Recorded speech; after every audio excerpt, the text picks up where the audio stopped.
You have a high IQ, advanced degrees, or professional expertise that others respect. You can solve complex problems at work, analyze intricate data, and make sophisticated decisions in your field. Yet when it comes to money, you consistently make choices that leave you financially struggling despite your obvious intelligence. You tell yourself that finance is just different from your area of expertise, or that you don't have time to focus on money management. But what if I told you that your intelligence is actually the reason you're making terrible financial decisions? Freud discovered something disturbing about highly intelligent people. The same cognitive abilities that make you successful in one domain create dangerous overconfidence in domains where you lack expertise. Right now, you probably believe that because you're smart enough to master complex concepts in your field, you're smart enough to figure out investing, business, or financial planning without proper education or guidance. Your intelligence has become a liability that prevents you from recognizing what you don't know about money. Tell me in the comments, what financial decision seemed logical at the time but cost you money because you didn't know what you didn't know? I can see from your responses that intelligence-based overconfidence led to costly mistakes. But here's what Freud discovered about why smart people make terrible financial decisions.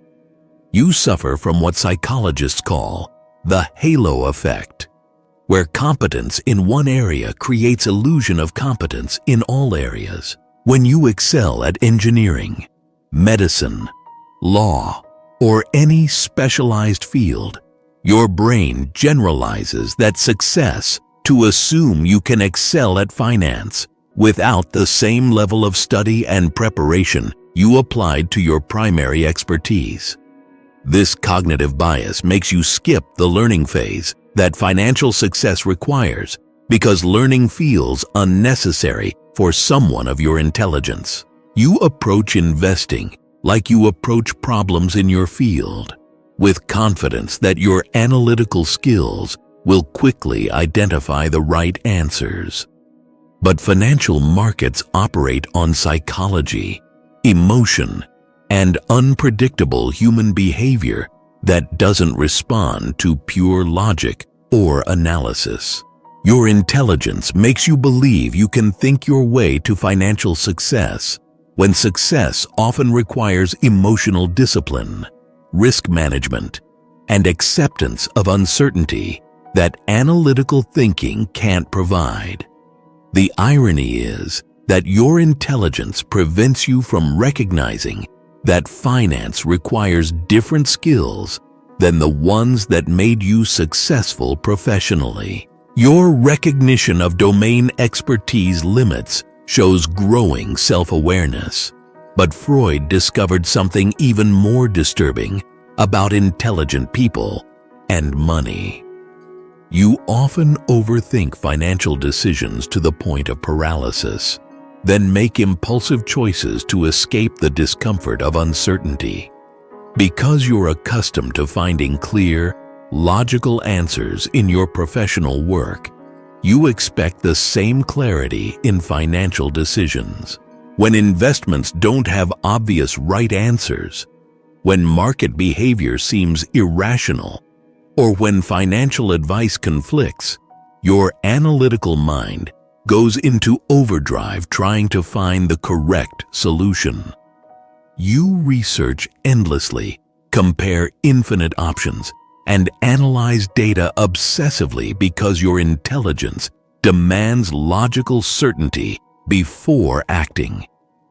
But this perfectionist analysis often leads to procrastination because financial decisions rarely offer the certainty your mind craves. Then, frustrated by endless analysis without clear answers, you sometimes make sudden, poorly researched financial choices just to escape the mental exhaustion of overthinking.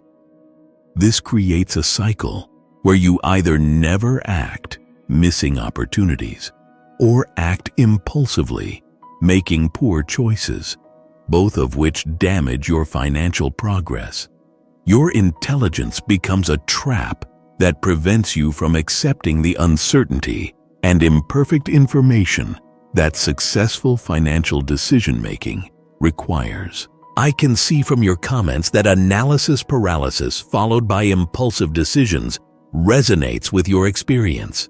But here's what Freud discovered about another way intelligence sabotages finances. Smart people often believe they can outsmart markets, systems, or financial principles that apply to average people. Your intelligence creates a sense of exceptionalism where you think standard financial advice doesn't apply to you because you're smart enough to find better strategies. You gravitate toward complex investment schemes, sophisticated financial products, or contrarian approaches because simple strategies feel beneath your intellectual capabilities. This leads you to choose complicated investments you don't fully understand over boring, proven strategies that actually work. You might attempt day trading because you believe your analytical skills give you an edge, or invest in complex derivatives because you think you can predict market movements better than professionals. You avoid diversified index funds because they seem too simple for someone of your intelligence, preferring to pick individual stocks or pursue active trading strategies that require skills you don't actually possess. This intellectual arrogance costs you money because financial success often comes from boring, consistent application of proven principles rather than from cleverness or complexity. Your intelligence convinces you that you should be able to beat the market when even most professionals can't consistently do so. Your insights about intellectual arrogance show important recognition. But Freud discovered that intelligent people often make terrible financial decisions because they treat money like an academic problem rather than a behavioral challenge. You approach finance the way you approach problems in your professional field, through research, analysis, and logical thinking. But money management is primarily about psychology, emotion regulation, and behavioral consistency over time. Reading about investing doesn't make you a good investor any more than reading about swimming makes you a good swimmer. You can understand compound interest intellectually while still failing to invest consistently due to emotional reactions to market volatility. You can analyze risk-reward ratios perfectly while still panic selling during market downturns because your emotions override your analysis. This disconnect between intellectual understanding and behavioral execution creates frustration because you know what you should do financially but struggle to actually do it consistently. Your intelligence makes you believe that knowing the right answer should be sufficient for financial success, when success actually requires emotional discipline, habit formation, and the ability to act against your immediate impulses. The gap between your intellectual knowledge and your financial results creates cognitive dissonance that often leads to more complex strategies rather than better behavioral control. I can see from your responses that the knowledge-execution gap frustrates many of you. But here's what Freud discovered about why smart people particularly struggle with this behavioral aspect of money. Your identity is built around being right, which makes it psychologically difficult to admit financial mistakes or accept losses. When you make poor financial decisions, Your ego interprets this as evidence that you might not be as intelligent as you believe, which threatens your core identity. This creates powerful motivation to rationalize bad financial choices rather than learn from them. You might hold losing investments longer than you should because selling would require admitting you were wrong.